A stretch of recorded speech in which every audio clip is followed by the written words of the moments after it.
Hey guys, today I'll try to explain the source of nonlinearities in modern electronic devices. So, the explanation will be from a mathematical analysis with a simplified model of the circuits, right? Uh, so, if we take a system function, in general, we write it, the function is written in a polynomial expression where y, the output, is expressed as a0 plus a1x plus a2x square plus a3x cube, right? Now, this function is a linear function if it has only a0 plus a1x component. The moment we have the higher order input components x square and x3 and so on at the output, the system becomes nonlinear, right? That's the basic definition. Now what happens if you consider x, the input, as a sine wave? The sine wave is expressed as sine omega t. If you replace the input x with sine omega t, the expression becomes a0 a1 a0 plus a1 sine omega t plus a2 sine square omega t and so on. Now if you simplify this further, you'll see that sine square omega t component is nothing but a sine 2 omega t, and sine 3 omega t will add a component which is sine 3 omega t. You can simplify the compute the coefficients, but finally it turns out to be a sum of sine omega t and sine 2 omega t and sine 3 omega t and so on. So what it means is that if you have a system which has higher orders component in the output, it actually generates the higher harmonics in frequency domain. So a monotonic sine wave input will create its own harmonics. Okay, so that's the source of, that's called nonlinearity in frequency domain. Time domain, it's already defined, like it's only the first order system. X is the only component, x square and x cube and the higher orders are the nonlinear terms. But in frequency domain, the moment you have it, it creates the harmonic terms. So what it means is that when we are trying to process a signal with frequency component, and if the system generates harmonics, if the system has nonlinearity, it will generate its harmonics at the output, which will finally create the which will finally dilute the signal.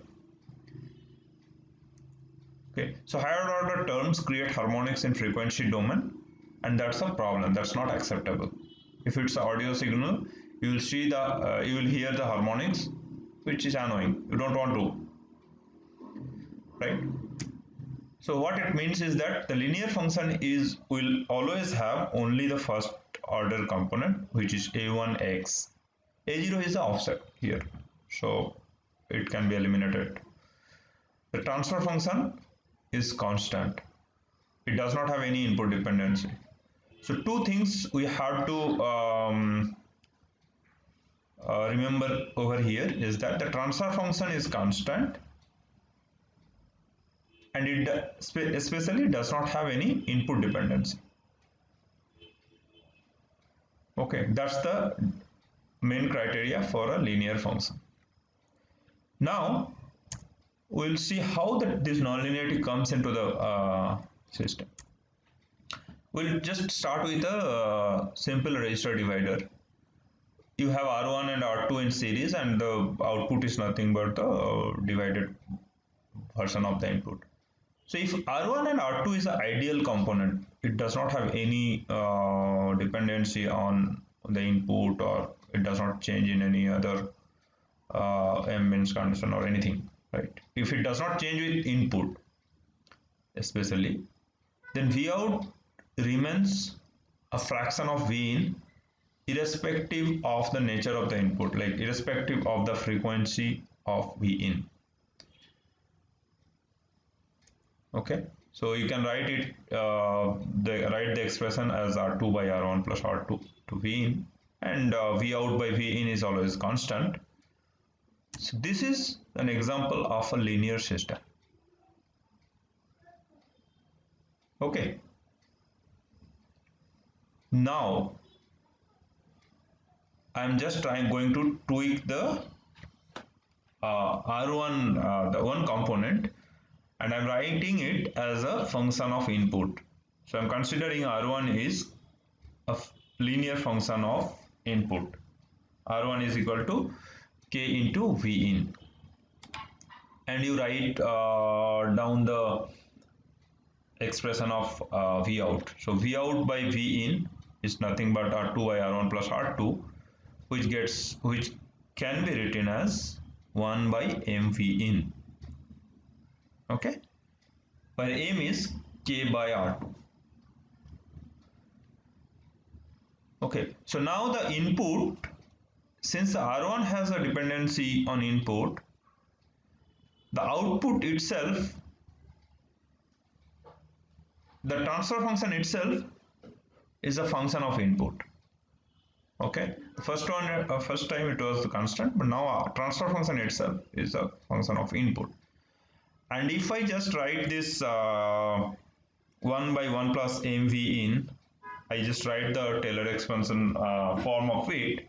V out by V in becomes 1 minus mv in plus mv in square minus mv in q, and so on. What it means is that it is generating the higher order components at the output. So now if we write V out, we can say that it has all the higher order components in it, and for a pure sinusoidal input it will create the harmonics, right? So output will have all the harmonics for a pure sinusoidal input, right? It's a nonlinear system. So things to be remembered over here is that any dependency of component values on input signal will cause the harmonic distortion, right? In this case, R1 was a function of input, and that's the most important design consideration in CMOS design, CMOS process. I think most of the life a designer will struggle to manage this dependency. Okay, now I will see how it is related to our real life.